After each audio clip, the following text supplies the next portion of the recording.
আমরা ভরসা রাখতে চাই, কারণ প্রশাসনের উপর ভরসা যদি আমরা করতে না পারি তাহলে নির্বাচনটাই প্রশ্নবুদ্ধ হবে।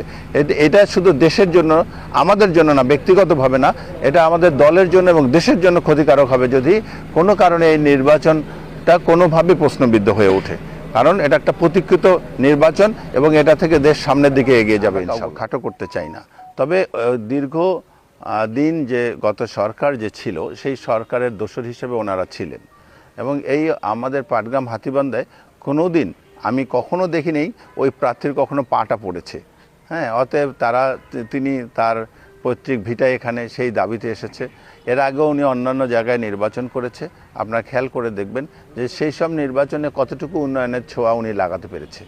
এখন আসছে পিতৃভূমির দাবি নিয়ে এখানে আসছে, সেটা জনগণ বিচার করবে।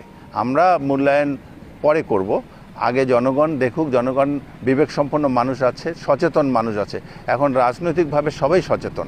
অতএব ওনারা কোন উদ্দেশ্যে কেন আসতেছে নির্বাচন করতে, আর এতদিন পরে বা পিতৃভিটার কথা মনে পড়লো কেন, সেগুলো মানুষ বিচার করবে। মনোনয়নপত্র বাংলাদেশ জাতীয়তাবাদী দলের পক্ষে আমি মনোনীত প্রার্থী। আমার মনোনয়নপত্র একটু আগে বৈধ ঘোষণা করেছে।